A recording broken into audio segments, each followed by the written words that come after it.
Hi നമസ്കാരം, എല്ലാവർക്കും TRIPS and TRIPS ചാനലിന്റെ മറ്റൊരു ബ്രാൻഡ് ന്യൂ എപ്പിസോഡിലേക്ക് സ്വാഗതം. കഴിഞ്ഞ വീഡിയോയിൽ ഞാൻ പറഞ്ഞിട്ടുണ്ടായിരുന്നു, അടുത്ത വീഡിയോ മുതൽ നമ്മൾ ചെയ്യുന്നത് കാറുകളുടെ മൈനർ റിപ്പയർസ് അല്ലെങ്കിൽ ലോങ് ഡ്രൈവിന് മുന്നേ പോകുമ്പോൾ ചെയ്യേണ്ട കാര്യങ്ങളെ പറ്റിയിട്ടൊക്കെയാണെന്ന്. പക്ഷെ അതിൽ നിന്ന് വ്യത്യസ്തമായിട്ട് നമ്മൾ ഇന്ന് ചെയ്യാൻ പോകുന്നത് മറ്റൊരു വീഡിയോ ആണ്. ഇന്ന് നമ്മൾ നമ്മുടെ കാറുകളിൽ ഈ ഒരു ഡിസംബർ മുതൽ മാൻഡേറ്ററി ആയിട്ട് നമ്മൾ സ്ഥാപിച്ചിരിക്കേണ്ട ഒരു ഉപകരണത്തെ പറ്റിയാണ് പറയാൻ പോകുന്നത്. അത് മറ്റൊന്നുമല്ല, അത് ഫാസ്ടാഗ് ആണ്. ഈ ഫാസ്ടാഗ് എന്ന് പറയുന്നത് ഒരു RFID, അതായത് റേഡിയോ ഫ്രീക്വൻസി ഐഡന്റിഫിക്കേഷനിൽ വർക്ക് ചെയ്യുന്ന ഒരു ചെറിയൊരു ചിപ്പാണ്. ഇതുവഴി നമുക്ക് എന്തൊക്കെ ചെയ്യാം, എന്തിനാണ് ഇത് മാൻഡേറ്ററി ആക്കിയിരിക്കുന്നത്, എങ്ങനെയാണ് ഇത് കാറുകൾ ഇൻസ്റ്റാൾ ചെയ്യേണ്ടത്, എങ്ങനെ ഇത് ഓർഡർ ചെയ്യാം, കാര്യങ്ങളെ പറ്റിയിട്ടാണ് നമ്മൾ ഇന്നത്തെ വീഡിയോയിൽ സംസാരിക്കുന്നത്. പുതിയ കാറുകളിലെല്ലാം ഇതിപ്പോ എല്ലാ നമ്മുടെ ഡീലേഴ്സ് വഴി തന്നെ ഫാസ്ടാഗ് ഫിക്സ് ചെയ്തിട്ടാണ് വണ്ടികളൊക്കെ പുറത്തിറങ്ങുന്നത്. അപ്പോൾ ഇത്തരം വണ്ടികൾ, നമ്മുടെ വണ്ടികളിൽ പലയിടത്തിലും ഫാസ്ടാഗ് ഉണ്ടെങ്കിൽ ഇതെങ്ങനെ യൂസ് ചെയ്യാം എന്നുള്ള വിവരങ്ങളൊന്നും ചില സമയങ്ങളിലെങ്കിലും ഡീലർമാർ കൈമാറാറില്ല. എല്ലാ വണ്ടികളുടെയും വിൻസ്ക്രീനിലാണ് നമ്മളിത് ഫിക്സ് ചെയ്യേണ്ടത്. അപ്പോൾ വളരെ കൺവീനിയന്റ് ആയിട്ടുള്ള ഒരു ഫാസ്ടാഗ് ഓപ്ഷൻ എന്ന് പറയുന്നത് Paytm എന്നാണ്. ഇതിപ്പോൾ നമ്മൾ Paytm എന്നാണ് ഓർഡർ ചെയ്തേക്കുന്നത്. നമ്മൾ മിക്കവാറും എല്ലാവരും ഇപ്പോൾ Paytm വാലറ്റ് ഉപയോഗിക്കുന്നവരാണ്. അപ്പോൾ ഈ Paytm വാലറ്റിൽ നിന്ന് തന്നെ ഈ ഒരു ഫാസ്ടാഗ് നമുക്ക് റീചാർജ് ചെയ്യുകയും ചെയ്യാം. ഈ ഒരു ഒറ്റ ആപ്പ് വെച്ചിട്ടാണ് നമുക്ക് കംപ്ലീറ്റ് നമ്മുടെ ട്രാൻസാക്ഷൻസ് ട്രാക്ക് ചെയ്യുകയും ചെയ്യാം. മാത്രമല്ല, ഇത് ഓർഡർ ചെയ്യുന്നതും ഫാസ്ടാഗ് വഴി, അതായത് Paytm വഴി ഫാസ്ടാഗ് ഓർഡർ ചെയ്യുന്നത് കുറച്ചുകൂടെ എളുപ്പമുള്ളൊരു പ്രോസസ്സാണ്. അപ്പോൾ ഞാൻ ആദ്യം തന്നെ ഫാസ്ടാഗ് ഇതുവരെ വണ്ടികളിൽ ഇല്ലാത്തവർക്ക് ഇതെങ്ങനെ ഓർഡർ ചെയ്യാം എന്നുള്ളത് കാണിച്ചു തരാം. അപ്പോൾ ഈ ഒരു ഫാസ്ടാഗിന്റെ, അതായത് നമ്മുടെ Paytmന്റെ ഈ ഒരു ആപ്പ് ഓപ്പൺ ചെയ്തിട്ട് അതിനകത്ത് ഫാസ്ടാഗ് എന്ന് പറയുന്ന ഒരു ഓപ്ഷൻ ഉണ്ട്. അപ്പോൾ ഈ ഓപ്ഷനോട്ട് പോയി കഴിഞ്ഞിട്ടുണ്ടെങ്കിൽ അതിനകത്ത് നമ്മൾ ഓർഡർ ഫാസ്ടാഗ് എന്നുള്ളൊരു ഓപ്ഷൻ വരും. ഈ ഓർഡർ ഫാസ്ടാഗ് കൊടുത്തു കഴിഞ്ഞിട്ട് നമ്മുടെ വണ്ടിയുടെ നമ്പർ ഇതിനകത്ത് കൊടുക്കുക, നമ്മുടെ RCയുടെ ഫ്രണ്ടും ബാക്കും കോപ്പി ഇതിനകത്ത് അപ്ലോഡ് ചെയ്യണം.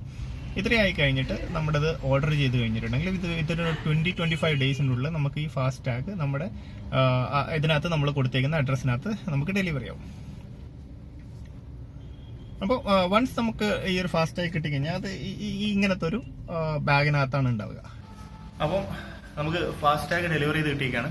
അപ്പോൾ ഇത് ഈ ഒരു സ്റ്റിക്കർ നമ്മൾ ഇതിന് അഴിച്ചു കഴിഞ്ഞിട്ട് വേണ്ട, ഈ സാധനം നമ്മൾ ഉള്ളിൽ വെച്ചാണ് ഒട്ടിക്കുന്നത്. അപ്പോൾ നമ്മളിത് അപ്ലൈ ചെയ്യുന്ന ഒരു ഏരിയ നമ്മൾ ആദ്യം ഒന്ന് വൃത്തിയാക്കുക. അപ്പോൾ ഈ ഒരു സൈഡ് എവിടെ വേണേലും നമുക്ക് ഒട്ടിക്കാം. ഞാൻ ഏതാണ്ട് ഒരു സെൻറ്റർ ആയിട്ടാണ് ഇത് സ്റ്റിക്ക് ചെയ്യാൻ പോകുന്നത്. ഈ ഭാഗത്താണ് അതിൻ്റെ സെൻസർ വരുന്നത്. അപ്പോൾ നമ്മളിത് ഇങ്ങനെ വെച്ചിട്ട്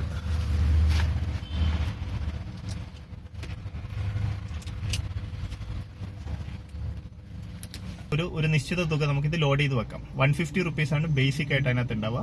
നമുക്ക് എത്ര തുക വേണമെന്നുണ്ടെങ്കിലും, നമ്മളിപ്പോൾ ഒരു ലോങ് ഡ്രൈവ് ഒക്കെ പോവാണ്, വൺ സൈഡ് തന്നെ ഒരു 500 രൂപയുടെ ഒക്കെ ടോൾ വരുവാണെങ്കിൽ ആ ഒരു തുക നമുക്ക് ഇതിനകത്തേക്ക് ലോഡ് ചെയ്ത് വെക്കാം. അപ്പോൾ വൺസ് ലോഡ് ചെയ്ത് കഴിഞ്ഞിട്ടുണ്ടെങ്കിൽ നമുക്ക് ഈസി ആയിട്ട് NHAIയുടെ നാഷണൽ ഹൈവേ അതോറിറ്റി ഓഫ് ഇന്ത്യയുടെ കീഴിലുള്ള എല്ലാ ടോൾ ഗേറ്റുകളിലൂടെയും ഇപ്പം ഡിസംബർ 1 മുതൽ എല്ലാ ടോൾ ബൂത്തുകളും ഫാസ്ടാഗ് എനാബിൾ ചെയ്യാൻ പോവാണ്. അപ്പം മാൻഡേറ്ററി ആയിട്ട് നമ്മൾ ഇത് ചെയ്തിരിക്കണം. അപ്പോൾ ഇപ്പൊ തന്നെ നമ്മൾ ഇത് ഓർഡർ ചെയ്യാൻ വേണം. കാരണം ഡിസംബർ എന്ന് പറയുമ്പോൾ ഇതൊരു ഓർഡർ ചെയ്ത് വരാൻ വേണ്ടിയിട്ടുള്ള കുറച്ചൊരു കാലതാമസം വരും. ഈ ഡിസംബർ എന്നുള്ളത് ചിലപ്പോൾ അത് നീട്ടിവെക്കുമായിരിക്കും, എല്ലാ വണ്ടികളുടെയും കൺവീനിയൻസ് ഒക്കെ പരിഗണിച്ചുകൊണ്ട്.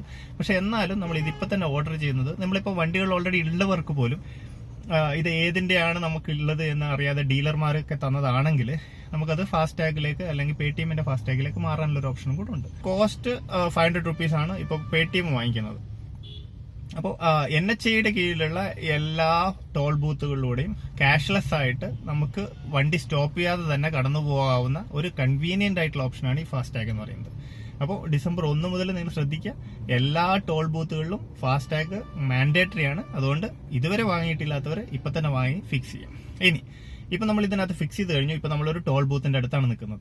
ഈ ടോൾ ബൂത്തിലൂടെ ഈ RFID ടാഗ് വെച്ച് അല്ലെങ്കിൽ നമ്മുടെ ഫാസ്ടാഗ് വെച്ചിട്ട് എത്ര കൺവീനിയന്റ് ആയിട്ട് കടന്നു പോകാൻ പറ്റുമെന്ന് നമുക്ക് ഇപ്പൊ നോക്കാം. നമ്മളിപ്പോ ടോൾ ഗേറ്റിലേക്ക് കടന്നിരിക്കുകയാണ്.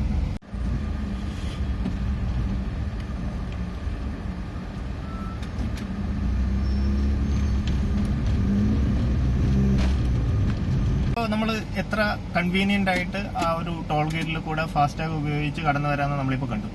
അപ്പോൾ ആ ഒരു കൺവീനിയൻസ് മാത്രമല്ല, ഇതിനകത്ത് ഈ ടോൾ കൊടുക്കുന്ന പൈസൻ്റെ അകത്ത് ഒരു പെർസെൻറ്റേജ് ക്യാഷ് ബാക്കും ഫാസ്ടാഗ് ഓഫർ ചെയ്യുന്നുണ്ട്. അതായത് നമ്മൾ ഡിജിറ്റലായിട്ട് പേയ്മെന്റ് ചെയ്യുന്നത് കാരണം അവർ ഒരു പെർസെൻറ്റേജ് ഓഫ് എമൗണ്ട് തിരിച്ച് നമ്മുടെ അക്കൗണ്ടിലേക്ക് തന്നെ ക്യാഷ് ബാക്ക് ആയിട്ട് തരുന്ന ഒരു ഓഫറും കൂടെ ഉണ്ട്.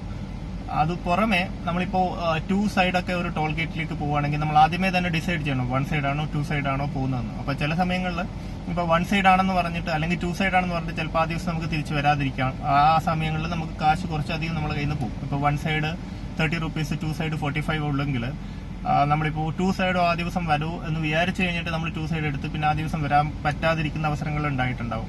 ചിലപ്പോൾ നമ്മൾ 2 സൈഡ് ഉണ്ടാവില്ല എന്ന് വിചാരിച്ചിട്ട് 1 സൈഡ് മാത്രം എടുക്കും, പക്ഷെ വീണ്ടും അതേ ദിവസം തന്നെ തിരിച്ചു വരേണ്ടി വരും. അപ്പൊ നമുക്കൊരു ഇരട്ടി പൈസ പോകുന്നതായിട്ടുള്ളൊരു പ്രശ്നം വരും. പക്ഷെ ഈ ഫാസ്ടാഗ് ആകുമ്പോൾ ആ ഒരു പ്രശ്നം വരുന്നില്ല.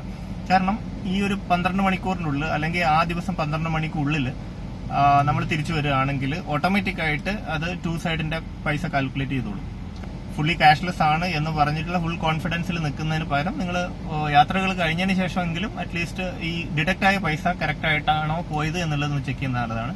ഇൻ കേസ് എന്തെങ്കിലും പ്രശ്നങ്ങൾ ഉണ്ടെങ്കിൽ നിങ്ങളത് പേടിഎമ്മിന്റെ അല്ലെങ്കിൽ നിങ്ങൾ എവിടെ നിന്നാണ് ഫാസ്ടാഗ് എടുത്തതെന്ന് വെച്ച് കഴിഞ്ഞാൽ ആ പ്രൊവൈഡറുടെ ഹെൽപ്പ് ഡെസ്കിലേക്ക് വിളിച്ച് റേസ് ചെയ്ത് കഴിഞ്ഞിട്ടുണ്ടെങ്കിൽ അവരത് റിവേർട്ട് ചെയ്യുകയോ എന്താണെന്ന് വെച്ച് കഴിഞ്ഞാൽ അതിനൊരു സൊല്യൂഷൻ അവർ കാണുന്നതായിരിക്കും.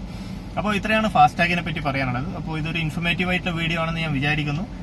നിങ്ങൾക്ക് അത് ഇഷ്ടപ്പെട്ടിട്ടുണ്ടെങ്കിൽ നിങ്ങളത് ലൈക്ക് ചെയ്യുക, നിങ്ങളത് ഷെയർ ചെയ്യുക. ഇഷ്ടപ്പെട്ടിട്ടില്ലെങ്കിൽ എന്താണ് ഇഷ്ടപ്പെടാത്തതെന്ന് നിങ്ങൾ തീർച്ചയായിട്ടും കമന്റ് ചെയ്യുക. ഞാൻ നെക്സ്റ്റ് വീഡിയോ മുതൽ തീർച്ചയായിട്ടും അത് മെച്ചപ്പെടുത്തുന്നതായിരിക്കും. അപ്പോൾ വീണ്ടും ഇതിൽ നല്ലൊരു വീഡിയോ ആയിട്ട് കാണുന്നത് വരെ ടാറ്റ, ബൈ ബൈ.